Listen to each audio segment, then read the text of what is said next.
After devastating storms like Harvey or Irma, the focus naturally turns to rebuilding, and for some people, that focus has a strong racial angle. In a recent article in The Root magazine, Charles Ellison suggested that post-Harvey recovery efforts in Houston should, quote, prioritize black and brown folks dealing with the compounded devastation from generations of dire economic straits. Ellison also laments that officials are too focused on bailing out property owners instead of offering assistance to Houston's poorest. Charles Ellison joins us tonight. Charles, thanks for coming on. So part of this I agree with, I think. I mean, I think it's always worth worrying about where the money goes and about the people most in need. And it does in a lot of, I've seen it firsthand, in a lot of cases it seems like the trial lawyers are the only ones who really benefit. And so I think that's all fair, and I'm glad that you made those points. What I was bothered by in your piece was the racial angle. The idea that aid ought to be given on the basis of race seemed like a really divisive way to think about it, and I'm wondering why you did. Yeah, it's a very interesting characterization, very peculiar. That's definitely not the argument that I was putting forward. You know, just that we should recognize that there are issues of race and class. Class is very important here, too, particularly when you consider that in Houston, there's a very vast, not a majority, but a vast segment of the Houston population that rents, that doesn't own property. And so there's going to be questions about, well, where does that federal resource money go, particularly FEMA money, which is primarily for the recovery of property.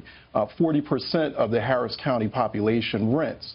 So we have to figure out, okay, well, what's going to happen with them? 30% of the population lives under the poverty line, and a disproportionate amount of them are black and Latino. There are also many Caucasians who are living with poverty or are renting as well in Harris County. So definitely don't want to suggest that we should just, you know, specially or uniquely single out certain demographics or favor certain demographics over others, but we should be we should realize, we should recognize that there are some very serious issues of race and class that we're going to have to tackle when we're responding to these types of disasters.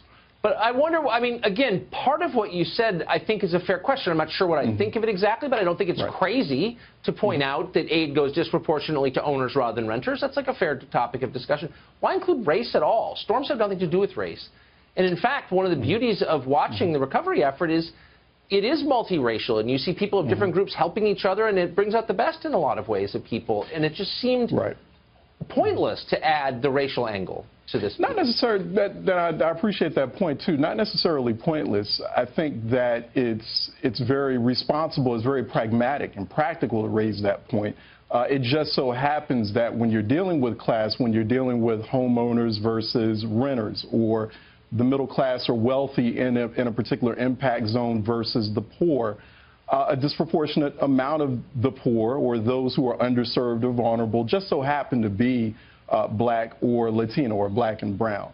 So it's not that we're singling out race or we're saying that race should take priority over disaster preparedness or disaster recovery or the concerns of homeowners over renters or whatever. No, race definitely shouldn't take a priority, but it should be recognized as a factor. And what happens, and you're absolutely right, Tucker, it's very beautiful to watch folks come together in times of struggle, in times of disaster, and help one another out. Yes, that's what we should be doing as Americans. But unfortunately, a lot of times, whether it's Harvey, whether it's Katrina, whether it's Rita or some other disaster, that can be short-lived. And then when we get into the recovery phase, and we've seen this particularly with Katrina in New Orleans, we see that many populations or many demographic groups are suddenly displaced.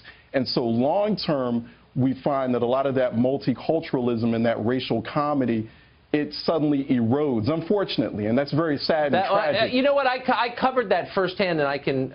We don't have time to unpack it. Let's have dinner sometime. It was a little more complicated, maybe, than you're suggesting. Really quickly, where's Black Lives Matter in this? Since they care so much about Black lives, why weren't they organizing a convoy to go help? No, I'm serious. Always jumping up and down, telling us we're all racist. We're not helping black. Don't care about Black lives.